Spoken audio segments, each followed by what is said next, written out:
All right, we continue with the report on the Senate Select Committee on Intelligence and U.S. House Permanent Select Committee on Intelligence, known as the 28 pages. In this chapter, headlined Phone Numbers Linking Abu Zubaydah to a Company in the United States and a Saudi Diplomat in Washington. We're going to find out who that Saudi diplomat in Washington is by reading this chapter. On March 28, 2002, U.S. and coalition forces retrieved the cell phone book of Abu Zubaydah, whom the United States government has identified as a senior al-Qaeda operational coordinator. More about that in a bit. According to an FBI document, a review of toll records has linked several of the numbers found in Abu Zubaydah's phone book with U.S. phone numbers. One of the numbers is unlisted and subscribed by the Apsco Corporation in Aspo, Colorado.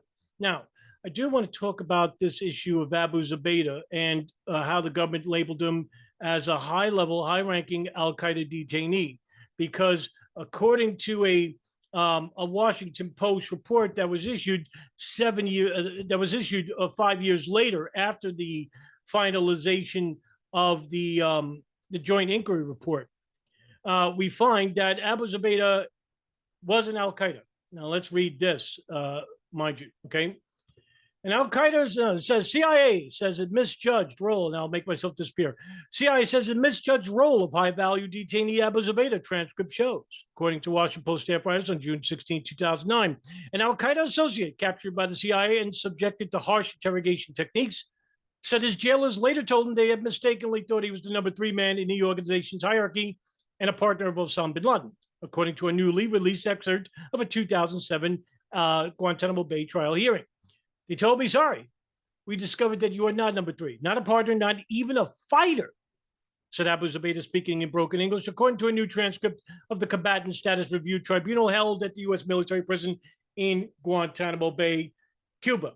And right there should tell you everything you need to know about what the initial reports were saying, because they lied, okay? And not only that, if you don't read these reports, right? If you don't read the Joint Inquiry or the 9/11 Commission, you can't say it's all false, because it's not. And, you know, these commission panelists are basically poring over documents, but not everything.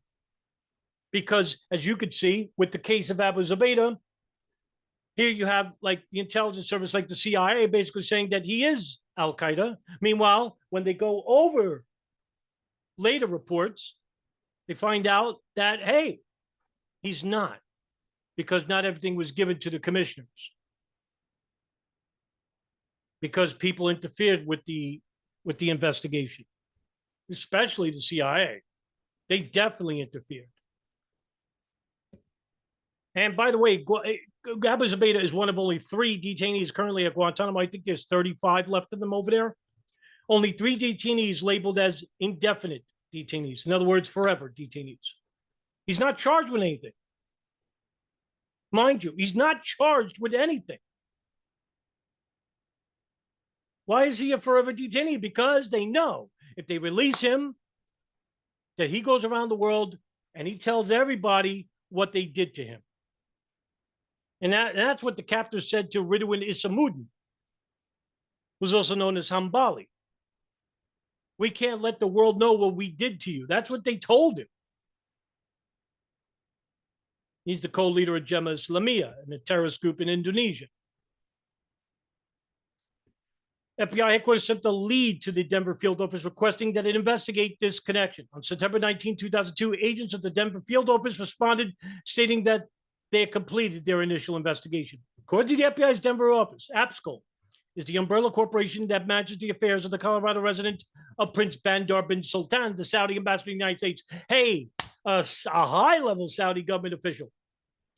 Prince Bandar bin Sultan served as the U.S. ambassador to Saudi Arabia under the following: the Reagan administration, the Bush Senior administration, the Clinton administration, and finally the Bush Junior administration.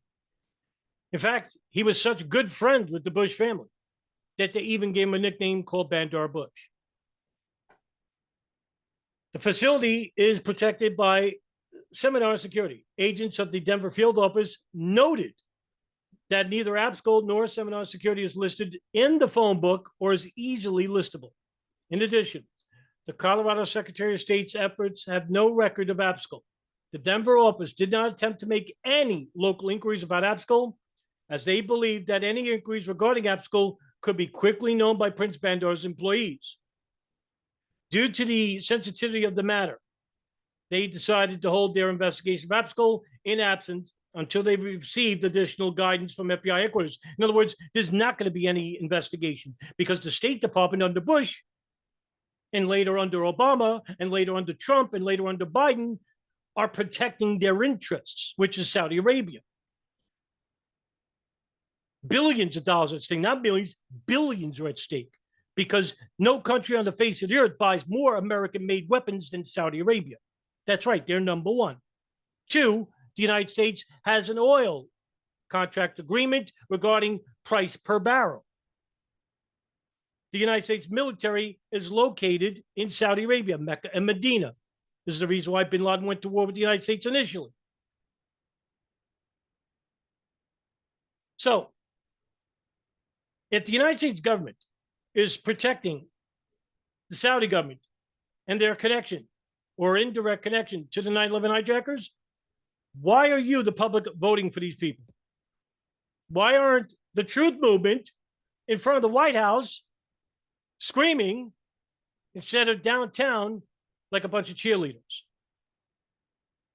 According to the FBI, the phone number of an enlisted name, blank, of McLean, Virginia, was found within the effects of Abu Zubaydah. Blank is reportedly a bodyguard at the Saudi embassy in Washington, D.C.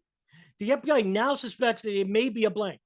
In September 17, 2002 document, the FBI noted that the Bureau, in opening an investigation on blank, due to the size and value of his residence and his suspicious activities in approaching U.S. intelligence community personnel.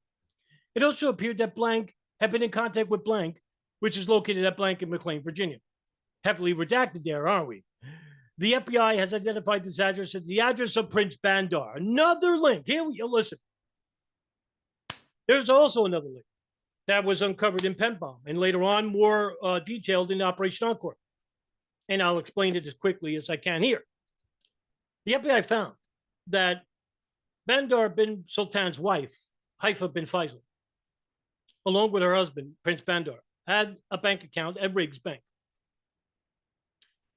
That Haifa bin Faisal had been taking out monthly stipends and been giving it to a woman named Mawida Dawijak. Mawida Dawijak is the wife of who?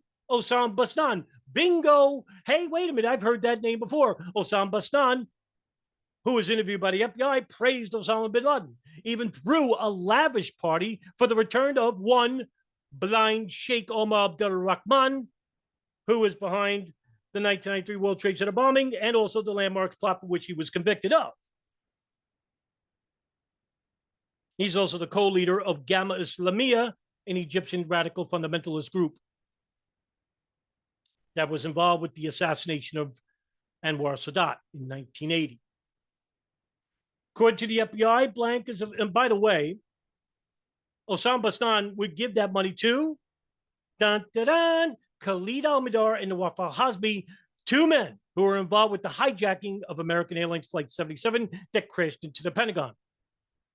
You know, the ones that say that there is no hijackers or hijacked planes, you know, the truth movement.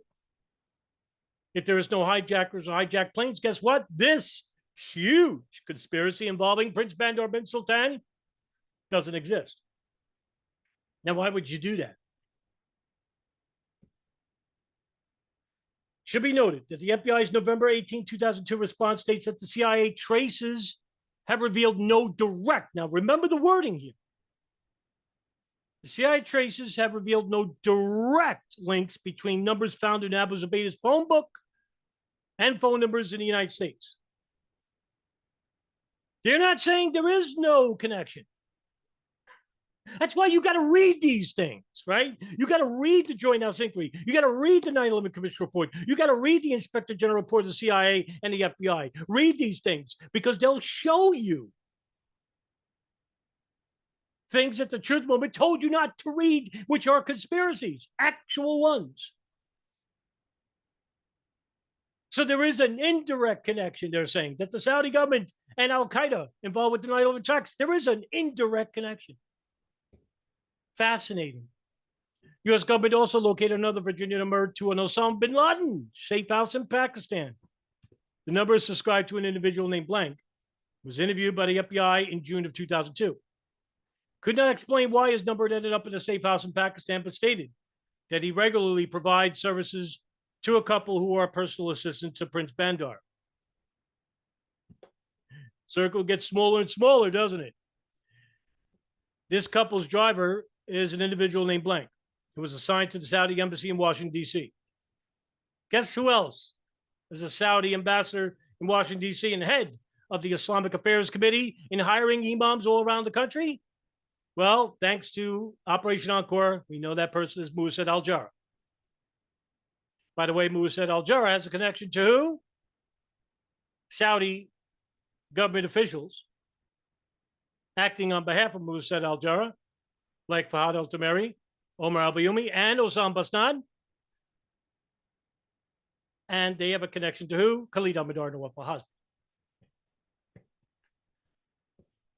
According to Blank, regularly called Blank business and frequently travels back and forth to Pakistan. Now, look, ladies and gentlemen, I mean, there's a reason why I read these things.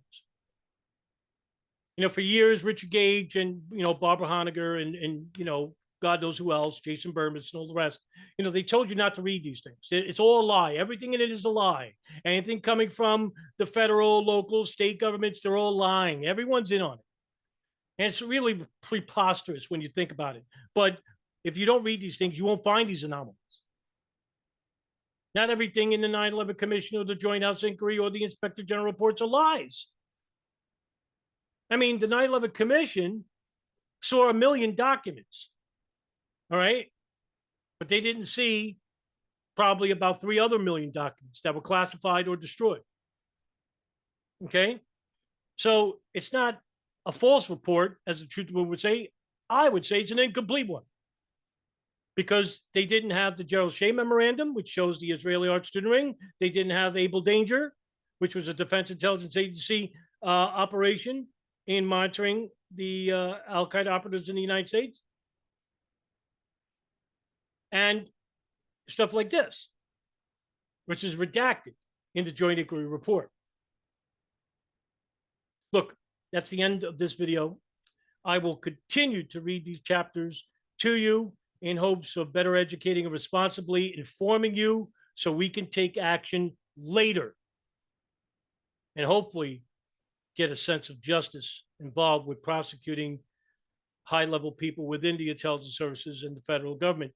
And you may say, no, we'll never get there, but the effort is a noble one. As always, I will report without bias, without prejudice. Thanks for tuning in, guys. See you in the next video.